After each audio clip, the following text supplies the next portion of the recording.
اعوذ باللہ من الشیطان الرجیم، بسم اللہ الرحمن الرحیم۔ سورہ فاطر کی چند ابتدائی آیتیں پڑھ رہا ہوں۔ واللہ الذی ارسل الریاح فتثیر سحابا فسقناه الى بلد میت فاحیینا به الارض بعد موتها۔ اور اللہ ہی ہوائیں چلاتا ہے جو بادلوں کو اٹھاتی ہیں، پھر ہم بادلوں کو خشک زمین کی طرف لے جاتے ہیں اور اس سے اس زمین کو اس کی موت کے بعد زندہ کر دیتے ہیں۔ کذالک النشور، اسی طرح دوبارہ جی اٹھنا بھی ہے۔ من کان یرید العزت فللہ العزت جمیعا، جو شخص عزت حاصل کرنا چاہتا ہو تو اللہ تعالیٰ ہی کی ساری عزت ہے۔ الیہ یصعد الکلم الطیب والعمل الصالح یرفعہ، تمام تر ستھرے کلمات اسی کی طرف چڑھتے ہیں اور نیک عمل ان کو بلند کرتا ہے۔ والذین یمکرون السیئات لہم عذاب شدید، جو لوگ برائیوں کے داؤ گھات میں لگے رہتے ہیں ان کے لیے سخت تر عذاب ہے۔ وَمَكْرُ أُولَئِكَ هُوَ یبور، اور ان کا یہ مکر برباد ہو جائے گا۔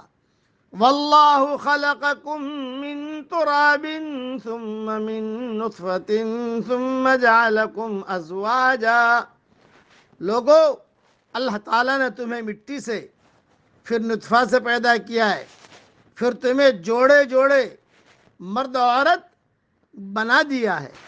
وما تحمل من انثى ولا تضع الا بعلمه، عورتوں کا حاملہ ہونا اور بچوں کا تولد ہونا سب اس کے علم سے ہی ہے۔ وما يعمر من معمر ولا ينقص من عمره الا في کتاب، اور جو بڑی عمر والا عمر دیا جائے اور جس کسی کی عمر گھٹے وہ سب کتاب میں لکھا ہوا ہے۔ ان ذلک علی اللہ یسیر، اللہ تعالیٰ پر یہ بات بالکل آسان ہے۔ مختصر تشریح سن لیجیے اس کی۔ جس طرح بادلوں سے بارش برسا کر خشک مردہ زمین کو ہم شاداب زندہ کر دیتے ہیں، اسی طریقے سے قیامت والے دن تمام مردہ انسانوں کو بھی ہم زندہ کر دیں گے۔ حدیث شریف میں آتا ہے کہ انسان کا سارا جسم بوسیدہ ہو جاتا ہے، صرف ریڑھ کی ہڈی کا ایک چھوٹا سا حصہ محفوظ رہتا ہے، اسی سے اس کی دوبارہ تخلیق اور ترکیب ہوگی۔ قبر میں جانے کے بعد سارا جسم ختم ہو جاتا ہے، ریڑھ کی ہڈی کا چھوٹا سا حصہ محفوظ رہتا ہے، اسی سے اللہ دوبارہ زندہ کرے گا۔ یہ حدیث صحیح بخاری میں بھی ہے، صحیح مسلم میں بھی ہے۔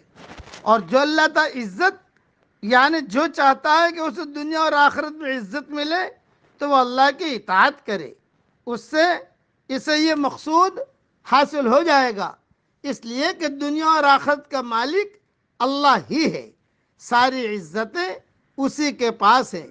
وہ جس کو عزت دے وہی عزیز ہوگا، جس کو وہ ذلیل کر دے اسے دنیا کی کوئی طاقت عزت نہیں دے سکتی۔ اللہ تعالی ہم سب کو دنیا میں بھی عزت دے اور مرنے کے بعد بھی عزت دے اور جنت میں بھی عزت کے ساتھ رکھے، اور اللہ تعالی ہم سب سے راضی بھی ہو جائے اور ہم سب کو اللہ تعالی خوش بھی کر دے۔ آمین۔ وآخر دعوانا ان الحمد للہ رب العالمین۔